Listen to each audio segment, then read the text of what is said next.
Shooting news. Today I'm in the heart of Cheshire at a gun maker called Trevor Proctor's. Trevor, if you want to just run through briefly how you got started in the gun trade and how long ago? Yeah, I started in 1974. I've been trained as a toolmaker. Then I started actually on my own. I ran a shop for 2 years till 76, and I started on my own, and I'm still here. Thankfully. Trevor's probably more well known in America and Africa for all his big game rifles and his classic stalking rifles. What he's going to do today is just show us some of the basic raw materials of how a bolt action rifle would start up. So if you show us a... Yeah, okay, well that's a barrel blank as we buy them in. You can see it's bored to there, and it's just basically it's a bar with a hole in it and rifled. So they all come into you ready rifled? Yes, yeah, unchambered. If you get a 30 caliber, there's that many variation of cartridges you can do on a 30 bore. Yep. So then they're profiled. So they're cut to shape, basic shape that you want, with a nice taper on them. And then we put it in the lathe and thread it to fit the appropriate action. So it'll screw in thus. This is the barrel vise, and this is how we breech up. These aluminium blocks are turned to contour for the shape of the barrel. So then the barrel is then inserted into the vise over the reinforcing, the thickest part, the taper of the parallel section of the barrel, and we tighten that down. Like so. Put your action onto it.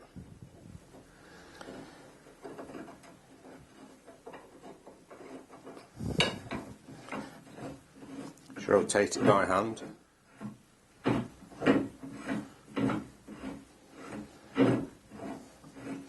So you come up against the shoulder, and we put this contraption in, which actually mirrors the bolt. It goes up through the locking lugs onto there.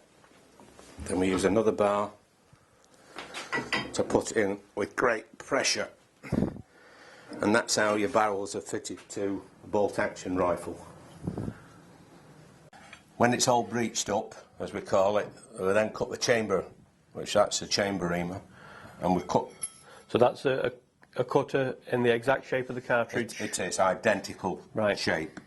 And what governs the depth of that is obviously the size of the cartridge, but then we use these steel gauges, the headspace gauges as go and a no-go gauge, which when you put the go gauge in, obviously it's what it says it should do, the bolt should close on it.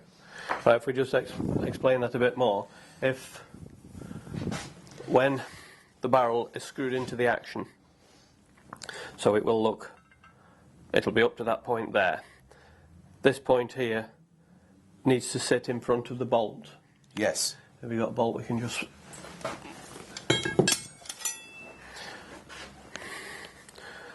So this will feed in through the action and close, and comes to a point in there. The camera can see that. What we're talking about is the space between that bolt face to where this chamber is cut.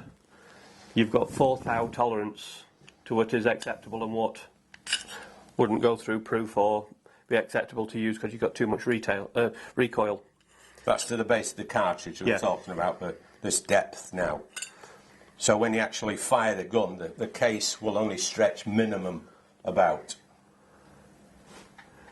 So that's the tolerances you're working through. So the difference between these two gauges, take that for a minute, on these back edges, the camera won't be able to pick it up, but the difference between that one, that being the go gauge, that being the no-go gauge, is 4 thou. And that's the tolerances that these rifles are made up to. Okay, Michael, that's one that we were discussing before, and that's got the bolt but no trigger fitted. So now we've got an action with the trigger fitted. Oh, I see, yep. Pull the extra. Your bolt release, That's yep. it, goes in, closes, and then So that sear holds the centre of the bolt back, it does. and that's where your firing pin is, I see. And the firing pin comes at the end of the bolt. Protrudes through your bolt face. And that'll come out. What distance will that come out, Trev? 30 thou. So once you've cut the chamber, It's breeched up, and then it goes off to the proof house. We use the London proof house, and it comes back. They put a cartridge through it, 30% overload, and assuming it doesn't blow up, it's then pass proof, and they stamp it accordingly. a gun cannot be sold unless it has been proofed. That was passed by an Act of Parliament back in the 1850s, somewhere there. Yeah. So it's illegal to sell anything that's not in proof.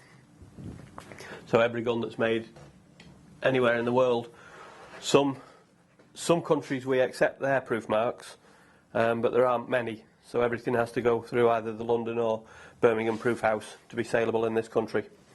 And what they will do, this particular one is, like Trevor just said, London proof house. They stamp it, their proof mark, the calibre, and a date, and that's legal to sell them. So then when it comes back from proofing that stage, what do you do then, Reeve? Just polish them up? No, we stock it. We start stocking it because you get marks on it. And once it's all stocked up, then you do a final polish on it prior to blacking. And then you do all the blacking here as well? We do, yes, yeah. Yeah, do everything in the house apart from the engraving. Right. So from a tiny little workshop, which is 18 foot long, 9 foot wide, you've got all the machinery here you need to produce some stunning guns, which we'll see in a minute or two. I've just lit the blacking tank, or it's been lit for an hour now, and the blacking temperature is 140 centigrade, so it's very, very hot, and you've got to be very careful with it.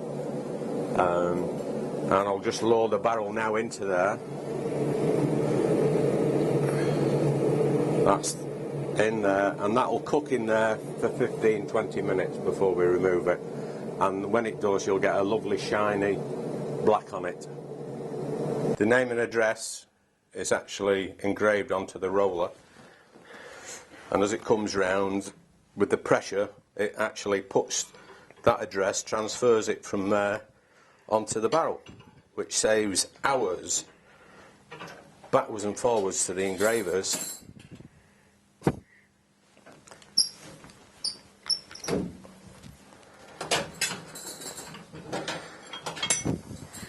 Chalk.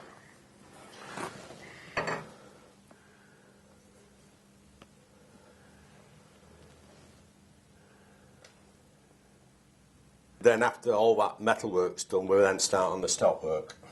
The barrelled actions you've seen, this is the stock for it, and this is where and how I checker the stocks.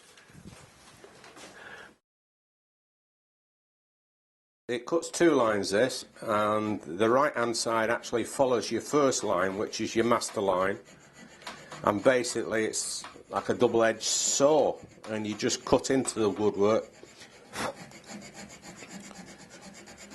But turning the wood while you go, so that you follow the contours of the stock. You're following it, and that's the thing with a checkering cradle. You can actually rotate it, so your arm doesn't really move, apart from backwards and forwards, and you just follow it round as you go.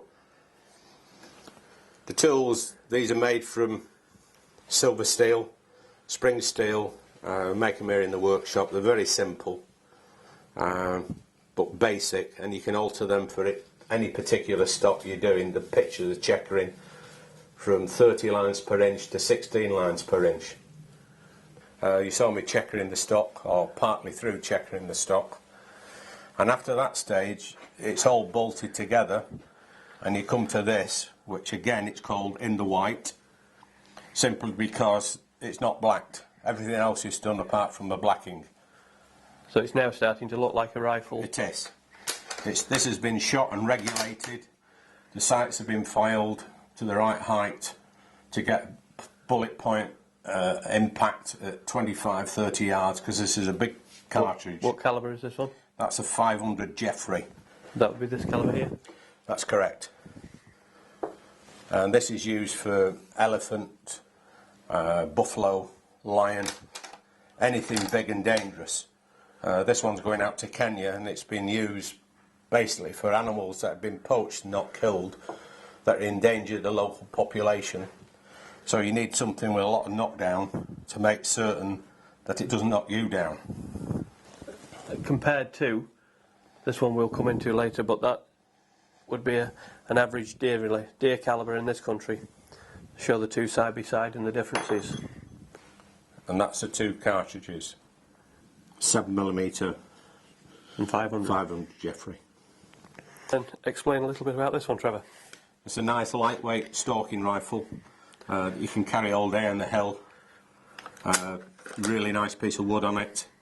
Again, built on a Mauser action. It's got a gold stag. Gold inlaid. On the floor plate there. Real classic stalking rifle. What's the piece on the end? It's ebony. Just to give it a bit of contrast. And how heavy will that rifle be, roughly? That's £7 at the moment without a scope, so you're looking about £8, including a scope. So you could carry that all day and... Yeah, or your stalker could. Well, yeah. Yeah. And then we come on to a 3006 I made for a client. He wanted this, the open sights on and barrel band and banded foresight, simply because it reflects his 375. I was going to say that's built like a big game rifle would be, but in... Yeah, it's a mirror image of his other rifle, so he's got a pair of rifles. And again, an exceptional piece of walnut, Turkish, quick release scope mounts. I see, so you're in close up, yeah. Cover or brush something. Yeah. Use the open sights on it. What's that I noticed on the sights? It's just go in that. Foresight tipped in ivory, so it will show up better at night. Just a twilight sight, as we call it. Yeah, just a bit of extras.